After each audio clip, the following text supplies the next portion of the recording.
그 미국에서는 허스피탈리스트들이 진료함으로 인해서 같은 효과는 내면서도 재원 기간을 줄일 수 있고 더 빨리 퇴원할 수 있고 그렇죠, 환자들이. 그다음에 뭐 메디컬 에러 이런 것도 좀 줄일 수 있다는 보고들도 있고요. 결국은 중요한 것은 의료비의 절감으로 이루어진다. 미국은 뭐 경제 원리가 중요하기 때문에 결국 비용이 줄기 때문에 허스피탈리스트들이 필요하다. 그 허스피탈리스트들에 대한 임금은 사실은 전공의보다 많을 수밖에 없는데 그렇죠, 당연히. 그럼에도 불구하고 전체 의료비는 감소되는 효과를 보았기 때문에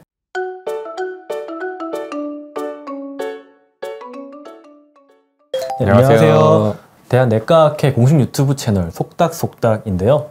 저는 오늘 좀 사회를 맡게 된 우창윤이라고 합니다. 오늘은 저희 입원의학연구회에서 지금 회장으로 이제 열심히 이렇게 활동을 해주시고 계신 서울대학교 한승준 교수님을 모시고 굉장히 좀 흥미롭지만 우리가 반드시 알아야 될 이야기를 좀 나누려고 하는데요. 제가 얼마 전에 그런 걸 봤어요. 미국에서 어떤 좀 불충분한 의료 그리고 또 메디컬 에러로 병원에서 사망하시는 분이 자동차 사고로 사망하시는 분들보다 더 많았다 라는 좀 보고서를 봤는데요. 우리나라도 뭔가 이런 불충분한 의료 서비스나 에러 때문에 정말 살 수도 있었던 분들이 좀 안 좋은 결과를 맞이하게 되는 것들이 지금도 일어나고 있지 않을까 라는 생각이 들어서 그럼 미국이 여기에 대해서 좀 어떻게 대처를 했는지 알면은 우리가 안전한 병원 생활을 할 수 있는 도움이 되겠다 싶어서 좀 교수님하고 이야기 나눠보려고 하는데요. 소개 한번 먼저. 안녕하세요. 저는 한승준이고요. 서울대학교 병원 내과에 있습니다. 입원 전담 전문의, 입원 환자 진료를 하고 있습니다. 입원의학연구회에서 회장 를 하고 있습니다. 말씀하셨던 것처럼 그게 이제 그 내용이 1999년에 미국 의학회에서 발표한 책에 있는 내용입니다. 그래서 그 책의 제목이 To Err is Human. 그래서 실수를 하는 것이 인간이다. 그리고 부제가 Building a Safer Health System. 더 안전한 시스템을 만들자. 이런 책의 내용이거든요. 그래서 당시에 보면은 한 해에 10만 명에 가까운 환자가 미국에서는 메디컬 에러로 사망한다. 와, 10만 명이면 미국 인구를 감안한다고 해도 너무 많은데요? 많죠. 그래서 교통사고 사망자 수나 유방암으로 인한 사망자 수보다도 많다. 이런 내용이 이제 발표됐던 적이 있습니다. 그게 왜 그랬던 건가요? 혹시 그게 좀 이슈가 될 만한 그런 사건 같은 게 있었나요? 이제 그런 것들이 사회적으로 막 이렇게 관심을 받게 된 계기가 있었는데 1984년에 한 사건이 있었습니다. 그러니까 꽃다운 20살 여자 대학생 리비 자이언이라고 하는 분이 계셨는데 그분이 이제 평소에 우울증 약을 투약하고 있었고 발열, 열이 있어서 뉴욕 시내에 있는 병원 응급실을 찾았어요. 응급실에서 당시 인턴이랑 레지던트가 그 환자를 이제 진료를 했고 뭐 아주 안 좋은 소견은 없다. 그냥 바이럴 인펙션 같다. 바이러스 질환 같다. 감염, 감기 이런 거 이렇게 생각을 하고 뭐 해열제랑 수액 뭐 이런 것들을 처방하고 당직실로 다시 들어갔습니다. 그리고 있다가 그 환자가 막 몸을 막 부르르 떨고 어쩔 줄 몰라 하고 이런 그 현상이 나타났고 그걸 간호사가 그 의사한테 연락을 했죠. 그 의사 둘이 당직실에서 환자를 보러 다시 나오진 못하고 너무 피곤했는지 전화로 페치딘이라는 약을 투약을 해라. 지금도 많이 쓰고 있는 약이네요. 페치딘. 네, 맞습니다. 진통제 계열이죠. 그렇게 처방이 됐습니다. 그래서 그 약이 투약이 되었고 얼마 있어 그 환자가 심정지를 일으켜서 사망했죠. 와, 20살 여자분이 열나서 응급실 갔다가 심정지가 왔다는 건 엄청난 일이에요. 진짜. 대학교 1학년 학생인데 굉장히 비극적이고 그렇죠. 맞습니다. 그래서 그게 왜 그랬던 건가요? 나중에 이제 밝혀진 바로는 그 당시 환자가 마오 이니비터라고 하는 우울증 약의 한 계열인데 그 약을 투약하고 있었고 그 약이 사실은 그런 페치딘 같은 마약성 진통제를 같이 쓰면 안 되는. 맞아요. 치명적인 상호작용이 발생할 수 있는 약이죠. 그 당시에 그런 사실이 모르고 있던 사실은 아닌데 많은 의사들이 알고 있지는 않았다고 해요. 그 일로 인해서 나중에 더 유명해진 그런 상호작용이고요. 근데 그 사건이 전국적으로 유명해졌는데 뭐 여러 가지 이유가 있겠습니다만 물론 사건 자체도 뭐 비극적인 사건이지만 그 환자의 당시 부친 아버지가 좀 정치적인 영향력이 꽤 있는 인물이었다고 합니다. 그래서 그게 이제 정치적으로 전 사회적으로 미국에 이제 이슈가 되었고 당시 뉴욕주 검찰이 그 두 의사를 30개가 넘는 그런 항목에 대해서 기소를 합니다. 형사네요, 형사. 검찰이 기소를 했으니까 이제 형사적인 책임을 묻겠다는 거죠. 그 재판이 이제 수년 동안 진행이 됐는데 1991년인가 마지막 최종적인 판결이 받았는데 형사적인 책임은 두 의사에게 묻지 않는 걸로 그렇게 나왔어요. 형사적인 그건 없다. 에러가 있었던 건 맞지만 맞아요. 그 이유가 뭐였을까요? 그러니까요. 궁금하죠. 왜 그랬을까? 그 당시 재판부가 이야기한 게 그 두 의사가 그 환자를 진료했을 당시에 24시간이 넘는 시간 동안 계속 응급실에서 근무를 하고 있었고, 그리고 일주일에 뭐 거의 100시간을 훌쩍 넘는 근무 시간을 그렇게 진료를 할 수밖에 없는 상황이었고, 더 중요한 거는 그들이 아직 수련 중인, 전문의 자격도 따지 않고 아직 네네. 수련 중인 의사였다. 그러니까 교육을 받아야 되는 입장이었다라는 것들이 이제 크게 중요하게 작용이 된 거죠. 결국 이건 시스템의 문제다. 의료진들이 그런 환경 속에서 진료하도록 만든 시스템의 문제다라고 갔네요. 그럼 네. 그걸 어떻게 좀 그래서 개선하게 됐나요? 그게 이제 전 미국 전역에 걸쳐서 유명한 사건이었기 때문에 그 이후로 수련을 받고 있는 전공의들의 근무 시간이라든지 당직 시간 이런 것들을 제한하는 법이 생기기 시작했습니다. 뉴욕주로 시작해가지고 이렇게 퍼져나가서 50개 주에 다 그런 법이 생겼어요. 이른바 리비 자이언 법이라고 하는 법이 생겼습니다. 확실히 그쵸. 수면만 충분히 취하고 이렇게 해도 메디컬 에러가 확 줄어들게 되긴 하죠. 네. 훨씬 더 환자 더 자주 보러 갈 수도 있고요. 맞습니다. 그쵸? 그리고 더 중요한 것은 충분히 수련을 받은 경험이 있는 의사가 진료하는 게 맞는데, 수련 중인 의사들이 교육을 받고 있는 의사들이 그런 과다한 책임을 지게 했다는 거, 그런 것들도 사실은 좀 중요한 문제죠. 그렇죠. 어떻게 보면 입원해 있는 환자분들이 가장 병원에서 안 좋은 뭐 다양한 동반 질환도 있을 수도 있고, 그리고 가장 지금 현실적으로 가장 그 위험한 상태에 있는데 이분들을 좀 책임지고 진료할 수 있는 그런 좀 전문의라든지 더 스킬풀한 사람이 필요한 게 맞긴 하죠. 그간 이제 입원 환자 진료를 전공의 선생님들이 많은 부분을 담당해 왔는데, 최근에 우리나라에 입원 전담 전문의 제도가 생겼죠. 그때 이후로 미국에서 자리를 잡고 확 이렇게 커지게 된 거예요? 맞아요. 네. 그게 1990년 중반부터 호스피탈리스트 입원 전담 전문의들이 생기기 시작했고, 지금은 뭐 아주 자리를 잡은 직군이죠. 그렇죠. 지금은 인터널 메디슨, 그러니까 내과 하면은 거의 절반 정도가 흡사 메디슨이 하니까요. 다른 어떤 분과보다도 사람 수가 더 많다고 하더라고요. 근데 그게 우리나라에서는 어때요? 우리나라에서도 그런 법이 생겼습니다. 우리나라에서도 그런 제도가 생겼습니다. 2021년에 그 제도가 생겼죠. 입원 환자 전담 전문의 관리료 요 수가가 새로 생겼습니다. 지금 아주 많은 병원은 아니지만 조금씩 늘어나는 상황이죠. 그러니까 시스템적으로 환자들의 안전을 좀 담보하고 더 나은 진료를 해줄 수 있다면은 이게 환자들도 좋고 사실 의사들도 좋은 거잖아요. 그리고 사회적으로도 비용을 아낄 수 있고. 미국에서는 실제로 뭐 더 좋은 환자들의 애후 이런 결과들이 많이 나왔나요? 그 미국에서는 호스피탈리스트들이 진료함으로 인해서 같은 효과는 내면서도 재원 기간을 줄일 수 있고, 더 빨리 퇴원할 수 있고, 그렇죠, 환자들이. 그다음에 뭐 메디컬 에러 이런 것도 좀 줄일 수 있다는 보고들도 있고요. 결국은 중요한 것은 의료비 절감으로 이루어진다. 미국은 뭐 경제 원리가 중요하기 때문에 결국 비용이 줄기 때문에 호스피탈리스트들이 필요하다. 그 호스피탈리스트들에 대한 임금은 사실은 전공의보다 많을 수밖에 없는데, 그렇죠, 당연히. 그럼에도 불구하고 전체 의료비는 감소되는 효과를 보았기 때문에 엄청 커진 거죠. 이렇게. 정착하게 된 거죠. 그러니까 우리나라도 굉장히 좀 필요할 것 같은데 좀 어때요, 우리나라는 지금? 우리나라 지금 아직 좀 어려운 상황이죠. 왜냐면은 당장의 비용이 좀 많이 드니까 아무래도 이 시작을 제대로 못 하고 있군요.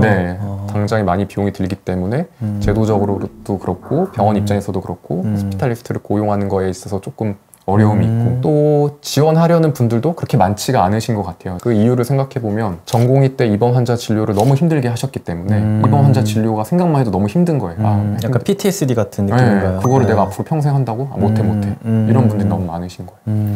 사실은 입원 환자 진료를 많은 부분을 전문의가 그렇게 담당을 해주고, 전공의 선생님들은 진짜 수련, 진짜 제대로 교육받을 수 있게 수련 목적에 더, 그렇게 되면은 전공의 선생님들이 수련을 받고 나서 다시 선순환으로 이런 입원 환자 진료가 흥미가 있고 내가 해보고 싶다 이런 생각도 갖게 되고, 그 과정 속에 환자분들도 더 안전하고 환자 안전 기본으로 속 깊은 대화들을 전문의랑도 할 수 있게 되고. 맞아요.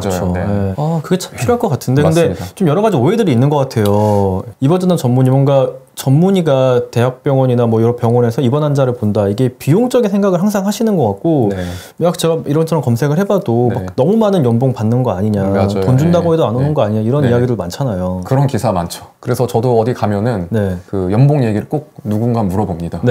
근데 사실 그렇게 많이 받지 못해가지고 제가 어떠신가요?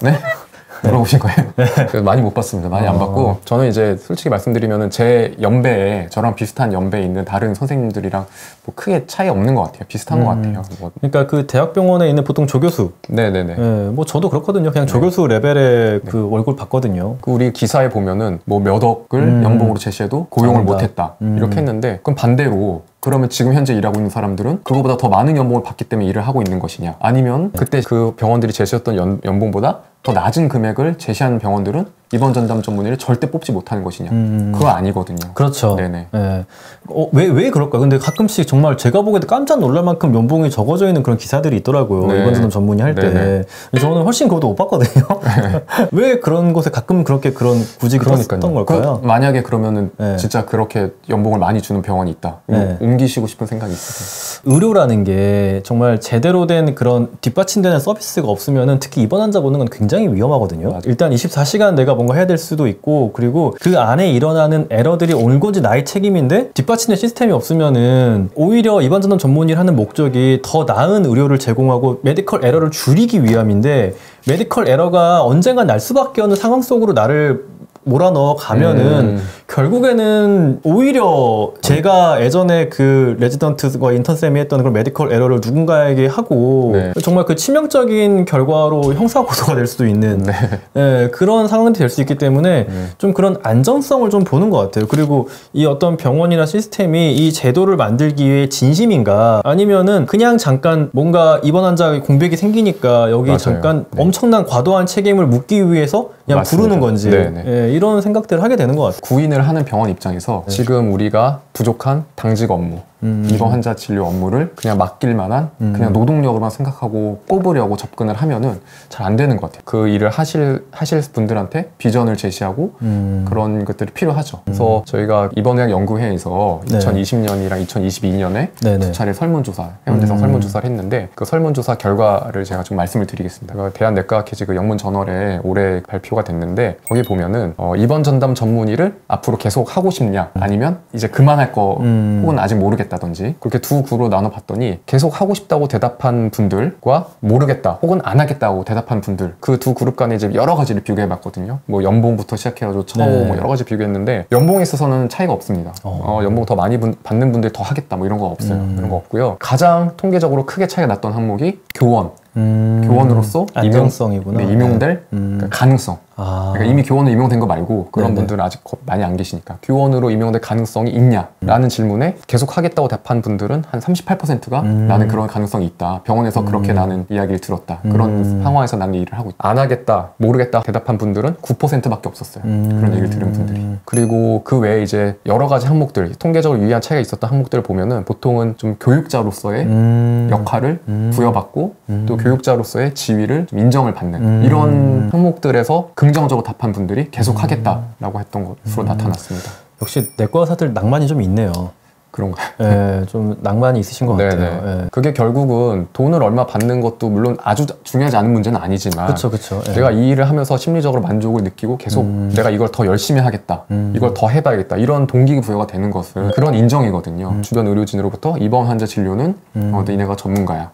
그리고 이번 환자 진료와 관련된 교육이라든지 전공의 학생 교육 이런 거 니네가 잘 할 수 있어. 한번 해봐. 이런 역할을 부여받으면 더 신이 나서 동기부여가 된다는 거죠. 그런데 이제 한순희 교수님께서 입원의학 연구회 회장님이시잖아요. 이런 연구회는 좀 어떤 역할들을 하고 있는지 궁금해서요. 입원의학이란 게 사실은 뭐 학문이라고 부르기 조금 애매한 수준이긴 한데 아직은 근데 이제 저희들이 진료를 하다 보면 공부해야 될 게 좀 있구나. 많죠. 질병에 대한 그런 거 말고도 시스템에 대해서 공부해야 되고 궁금한 것도 많고 생기거든요. 예를 들면 기본적으로는 전공의가 진료하는 것과 전문의가 진료하는 것이 어떤 차이가 있고 어떤 것들이 안 좋은지 전문의가 진료한다면 낮에만 있는 거, 밤에도 진료하는 거, 뭐 주말에도 당직을 서는 거, 뭐 이런 것들이 형태별로 어떤 차이가 있는지 결과의 차이가 있는지 그런 것들도 알고 싶고 그리고 또 이제 중요한 게 진료 전환의 문제거든요. 외래에서 진료 모시던 교수님들이 입원하면서 담당 의료진이 잠깐 바뀌고 또 퇴원하게 되면 또 다시 다른 의료진이 보게 되고 이런 상황을 겪으니까 그 진료 전환은 사실은 입원 전담 전문의 모델에서 약간 약점이거든. 그래서 그런 것들을 시스템으로 어떻게 좀 극복을 할 수 있는지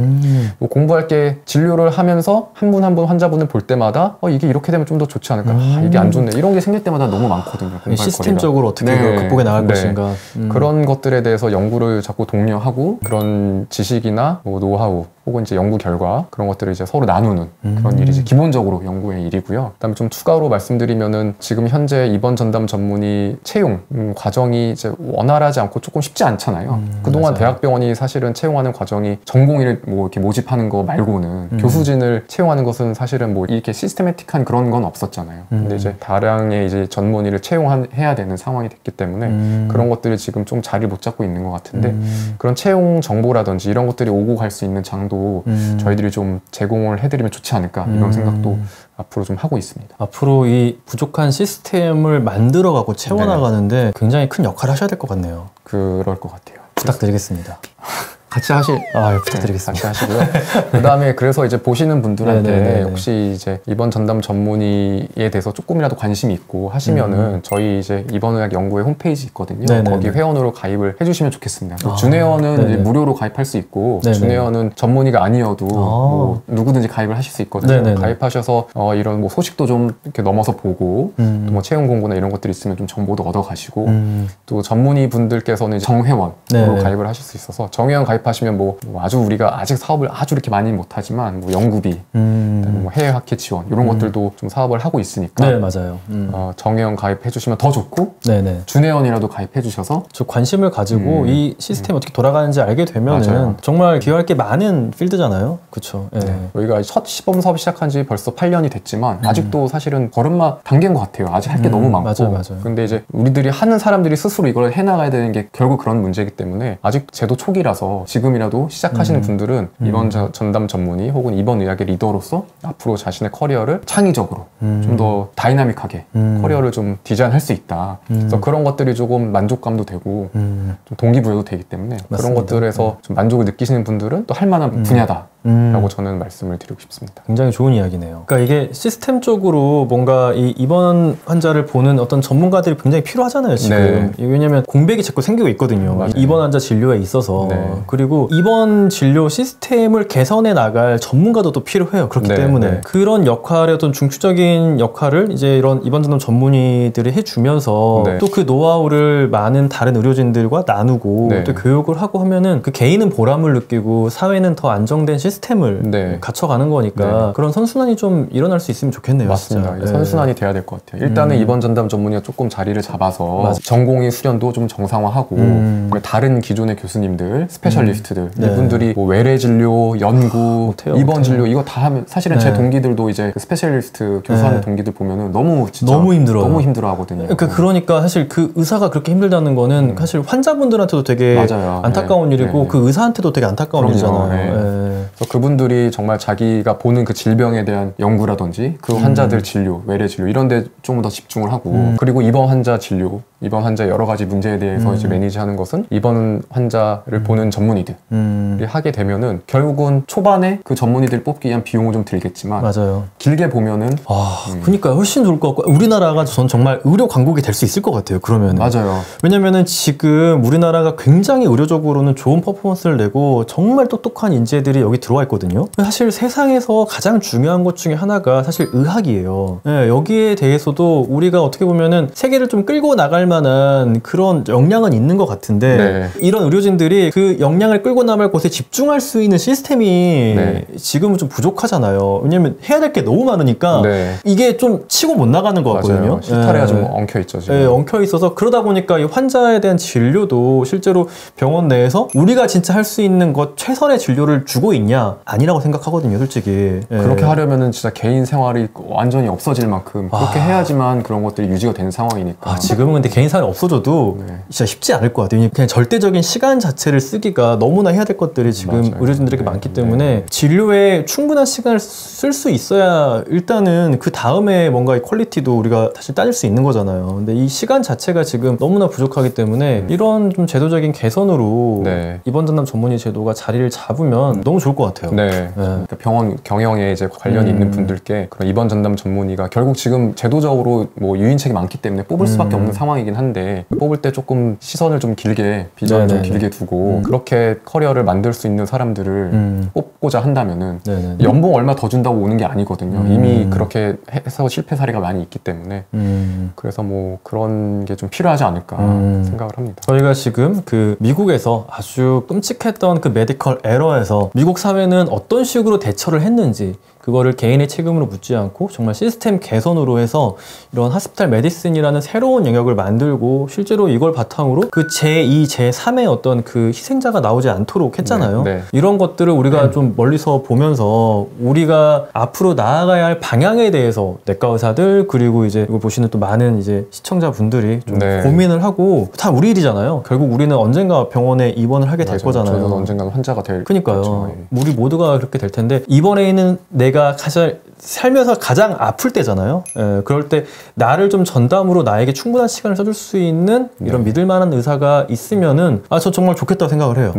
환자분들이 가끔 이제 오해를 하시거나 좀 불안해하시는 부분도 있는데 그 기존에 이제 외래에서 보시던 진료를 하던 교수님과 담당 의사가 바뀌는 것 같은 그런 느낌을 가지시기도 하고 그 이제 둘 간에 이제 연결이 되는 거냐 뭐 이런 불안감도 느끼시긴 하거든요. 당연한 감정이긴 한데 그런 것들에 대해서 괜찮다고 좀 말씀을 드리고 싶어요. 왜냐면 저희들이 기존에 이제 진료 보시던 교수님들 간의 협진으로 다 이제 의견 교환을 하고 진료에 참여를 하시고 또 입원 전담 전문의의 진료를 받으시는 환자분들은 문제가 하나만 있는 분들이 아니고 대부분은 뭐 3-4개 이상의 문제가 있는 분들이기 때문에 그 문제별로 지금 현재 어떤 게 더 중요하고 더 위중한 문제인지 그런 것들을 판단하고 세부적인 전문 분야에 대한 치료 방법이나 지식은 전문가에게 의뢰해서 우리가 그걸 적용하지만 그것을 이 환자에게 어떠한 형태로 어떠한 순서에 따라서 적용할지 이런 것들을 좀 공부하는 게 결국 입원 의학의 이제 일이거든요. 그래서 뭐 전공의 선생님들이 그동안 이제 담당해왔던 입원 환자 진료를 전문의 받을 수 있다. 기존의 진료를 보던 우리 스페셜리스트 교수님들의 진료에 더해서